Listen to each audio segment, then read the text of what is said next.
Morning, everyone. Good morning. Everyone set? Good? All right.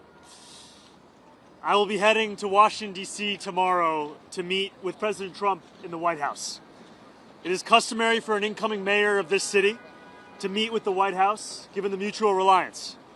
It's more critical than ever, given the national crisis of affordability, one that New Yorkers know very well across these 5 boroughs, and the specific challenge many cities are facing with balancing public safety against steps taken by this administration.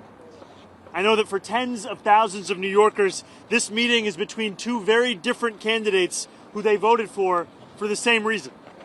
They wanted a leader who would take on the cost of living crisis that makes it impossible for working people to afford living in this city. My team reached out to the White House to set up this meeting because I will work with anyone to make life more affordable for the more than 8.5 million people who call this city home. I have many disagreements with the president, and I believe that we should be relentless and pursue all avenues and all meetings that could make our city affordable for every single New Yorker. I intend to make it clear to President Trump that I will work with him on any agenda that benefits New Yorkers. If an agenda hurts New Yorkers, I will also be the first to say so. Thank you.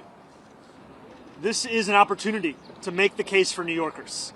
And it's a case that reflects what New Yorkers are having to live through at this time. When we speak about an affordability crisis, we're speaking about 1 in 4 New Yorkers living in poverty, 1 in 5 struggling to afford $2.90 to ride the bus.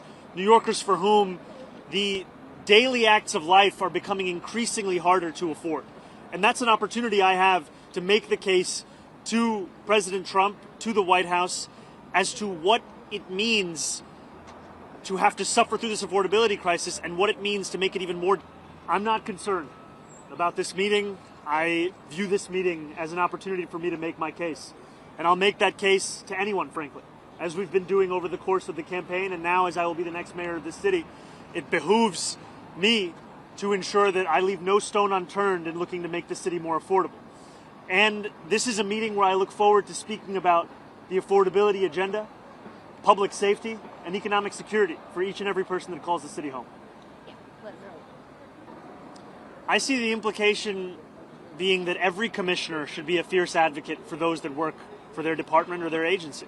And I look forward to ensuring that that is the case across the entirety of my administration, where when I have a meeting with a commissioner, I know that they are bringing forth the concerns of those that they work with, those that they represent, so that we can ensure that we're actually addressing those concerns. No, this was not a copy of an email that we needed because, frankly, we've been having discussions about the agenda that we share, and I'm not looking to micromanage every single person that works for me. I'm looking to trust them to do their job and know that ultimately I'll be responsible for the work that they and everyone in my city hall does. I can confirm to you the things that I've actually said and the things that I've actually done. And last night, I spoke to DSA members, sharing the same message that I've shared in public as well, which is that I do not believe this is the right time to wage this primary. Right now, my plans are to meet with the president and make the case. As soon as I have any more information, I'll share it. You know, last year, after the president won his second term, I went to 2 of the neighborhoods that saw the largest swings towards Republicans. And that was Hillside Avenue in Queens and Fordham Road in the Bronx. And when I asked those New Yorkers who they voted for and why, I met many who voted for President Trump, and they told me it was the affordability crisis. It was cost of living, cost of living, cost of living. And they said that they remembered being able to afford their rent, their childcare, their Con Ed, their public transit more 4 years ago than they could in that moment. And we ran a campaign focused on the same thing, cost of living. And what we found, actually, is that 1 in 10 New Yorkers who voted for Trump ended up voting for our campaign. And they did so because they're looking for leaders to actually deliver on the cost of living crisis. That's why everything comes back to making the case for an affordability agenda. I will meet with anyone, I will speak to everyone, so long as it could stand to benefit an economic agenda for New Yorkers. And that's where I will always make the case. You know, I think that these are disagreements that are actually signs of a healthy relationship. And I mean that in that too often mayors and leaders are looking to surround themselves with people who are characterized by the quickness with which they can say yes, as opposed to the quickness with which they can tell you their honest opinion. And I'm very clear in my support for the criminal legal reforms. For example, one disagreement that I have with what the commissioner has stated is I believe the issue with raise the age is not the language within the legislation. I believe the issue is the fact that there were significant amounts of money that were set to be delivered to help with the implementation of that criminal legal reform that were never released and continue to languish within Albany.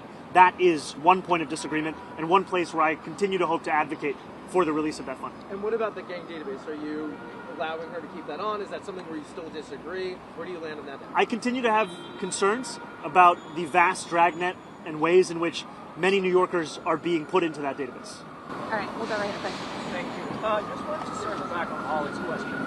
Are you saying that you're discouraging any PSA candidates, any progressive Democrats challenging Democratic incumbents in the House next year, number one? And then on something having to do with the PD2. Yesterday it sounded... Can I do the first one and then you go? Sure. Yeah. I spoke specifically about the race that was being considered yesterday, which is New York 8. So you're not discouraging other challenges? This was not a sweeping statement. This was specific. Got it. On PD, yesterday, after you announced Jessica Tisch as your police commissioner, it sounded like you're second-guessing letting the CCRB have control over officer discipline. What changed there? Why do you all of a sudden not want to wrestle control away from the commission? What I've said is that my focus is on delivering immediate steps towards accountability. The CCRB is tasked with that accountability. And right now, we are seeing that petty politics and budget battles have rendered it all the more difficult for them to deliver that. In 2024, lack of funding led to the CCRB dropping at least 700 cases. And I've heard estimates from others that the number is actually, in fact, higher than that.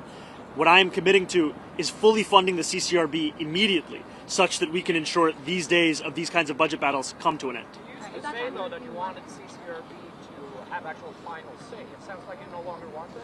No, what I believe is that the CCRB's recommendation should be taken seriously, and that we should ensure they're able to make those recommendations time and again, not having to worry about whether they have the funding to assess those cases. Yeah. So Donald How's it going? Trump has made it clear that he wants to mess with you. What's your plan going into the Oval Office tomorrow? Do you have a specific ask that you're going to focus on, or is this just a peacemaking meeting? This is a meeting to share the facts about the affordability crisis in the city, a meeting to speak about the importance of public safety and economic security.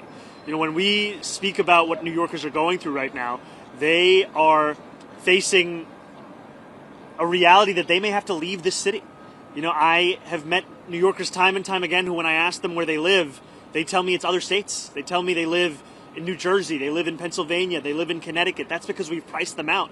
And my intention is to make clear to the president what New Yorkers are having to live through right now and how important it is for us to deliver for those same New Yorkers. Plan to specifically ask about ICE, though, you know, stay out of New York? Like, you know, the affordability is a little more esoteric, a little broader. Well, I think affordability was at the core of our campaign. And also, it was affordability based on a value of protecting each and every New Yorker. That means protecting them from price gouging in their lives. It also means protecting them from ICE agents and making it clear that I will look to be representing every single person who calls the city home. All right, we got time for I think being a New Yorker means that you're prepared for all situations, all kind of comments, all kind of commentary. And at the end of it, the focus has to be, what's the case that you're making? Why are you there?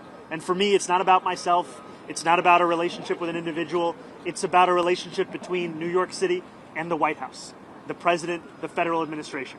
And I will look to make clear that my interest goes beyond any one of an individual. It's for the people that I look to represent. That's the case I'll make. Do you take that in an Oval Office meeting, though? Because we saw what happened with President Zelensky.